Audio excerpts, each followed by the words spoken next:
Hey, what is up? Welcome back, Design Squad. And today I have another portfolio to review from Junior Kira. And just like many other designers, she reached out saying, hey, I finished my 10 months bootcamp from Career Foundry and would appreciate if you could critique my portfolio on your channel. She's targeting both UX and UX research roles, and she would just like to get a bit more feedback. And so that's perfect. Let's do that.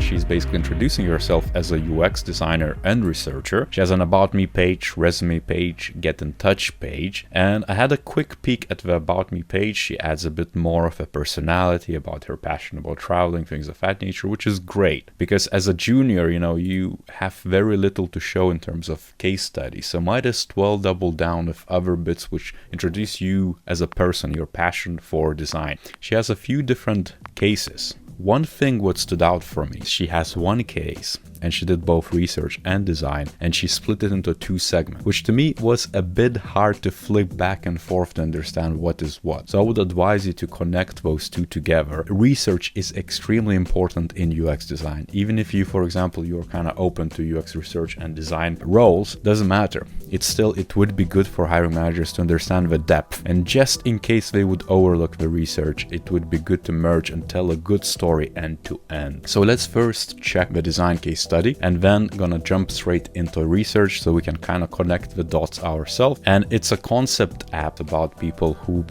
give a service of the to art, I guess the best term to describe it, and also receive that service. So it's about scheduling, but also getting better estimate. And so she's describing it as a platform for iOS. Tools she used, I don't know, tools are that relevant to be honest. For research, I would be interested as a hiring manager what sort of tools you use. For design, it's almost like you could use Photoshop for UI design. It doesn't really matter as long as your outcomes are good enough and your roles as a UX designer, UX researcher. Here, I would probably rephrase roles into responsibilities because I guess it was you doing both. Why not to list out the activities or phases in UX design which you were responsible for? But you could add more depth to it. You basically describe who your users were. And so one thing what I found out is that you split your design case study by the user persona, but it took me a while to understand. I was like, whoa, you're repeating the same thing down below, basically splitting it by the user type here, which you need to make a bit more obvious because I got lost for a second here. But she basically is describing exactly what the user pain points are. If using quotes, I can actually understand what's the real user issue behind the scenes, the potential solution. So you're being honest of exactly what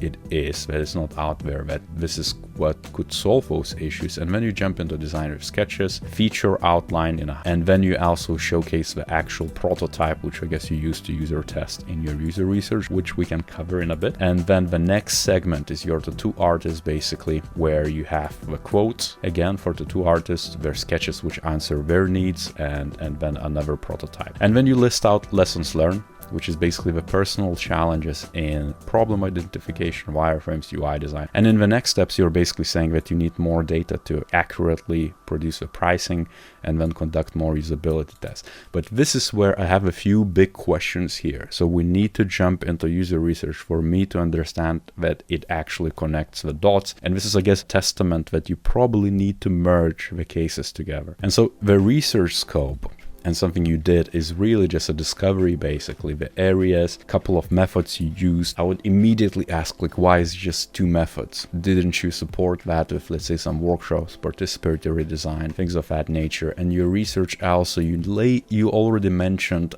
user testing.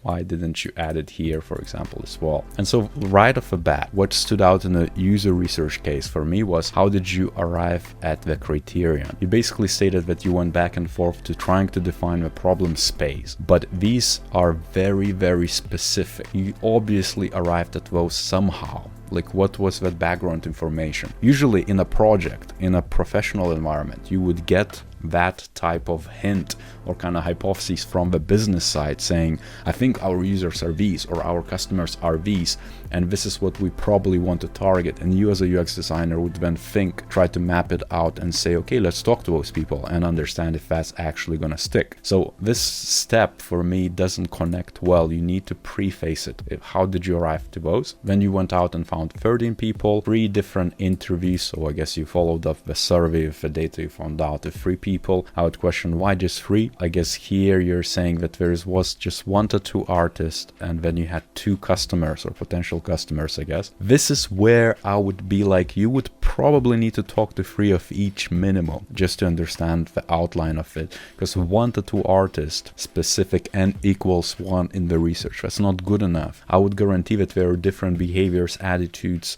segments in generational things and everything in between. I don't even know myself from the 2 artists, but I already know, probably would need to dig deeper and understand it further and talk to more people than that. Then you found key takeaways out of that, again, which is, I guess, repeating from the other case, but that's totally fine. You research some competitive space of other apps who do similar things, pros and cons. This is where you could just create a matrix for me to see exactly where the gaps are, because you list pros and cons, but on a very simple level, find the criteria, list out those apps and say, this is what we do, this is what we don't do, so I can visually see immediately exactly where the gaps are. A question would be also if, again, app is the right one, holistically speaking, kind of trying to step back. Maybe you already found that out, that let's say in your surveys that people are religiously using mobile phones to do the finding artists, measuring the prices, estimating prices, or communicating. That's totally fine. State that very, very clearly, so I know as a hiring manager. Also, where are the maps of what the users go through? In the research, the easiest way to tell me exactly what the users go through when we complete those tasks is to just map it out and tell me these are the steps we take, this is where we use their mobile phones,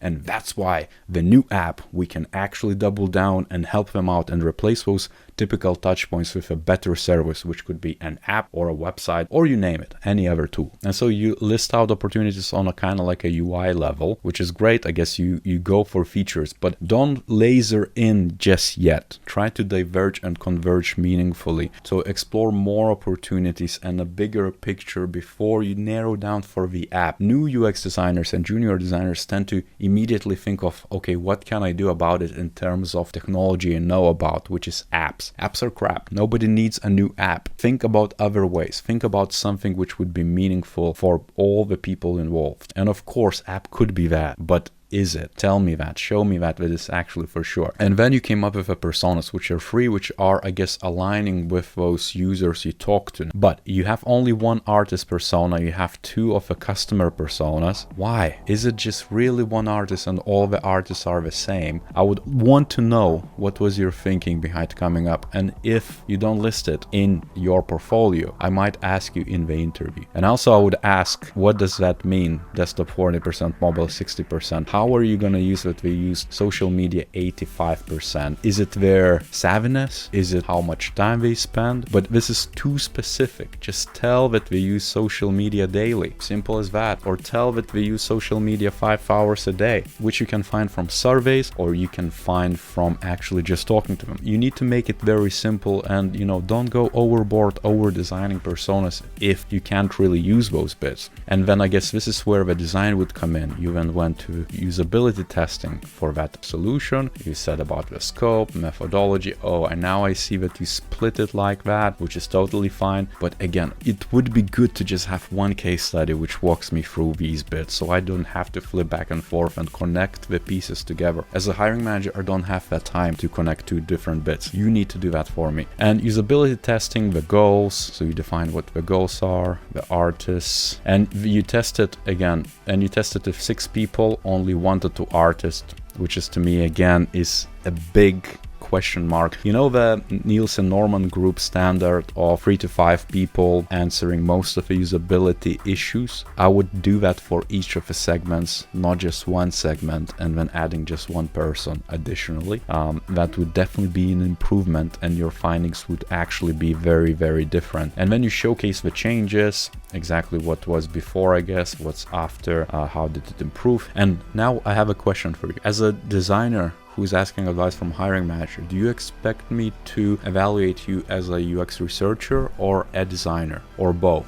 This is really important. If, let's say, I would evaluate you as a junior UX designer, I think you are great and I think you are spot on certain things. There's of course improvements, but from UX research specifically approach, many more tweaks you need to do. You know, the goals, the discovery outline, how did you arrive at those criteria and things of that nature. There's just so much more you could do about it. This was really a UX project designed for less research. Just keep it at that. It's fine if you want to apply for both roles. You can just extract and say that in that research you did those different activities. And you know, someone who's gonna hire you for UX researcher role, they're not just gonna dismiss you because you put that research within existing project. What's really important to call out here that we do UX research so it's actionable and so it informs some other steps like design. We don't research for the sake of researching. It has to be meaningful. It has to be meaningful for business, for the end user, because we're gonna give them those new great experiences, but also for yourself. Like, why would you research things if you know that they're not gonna result in any change? And so this is really important.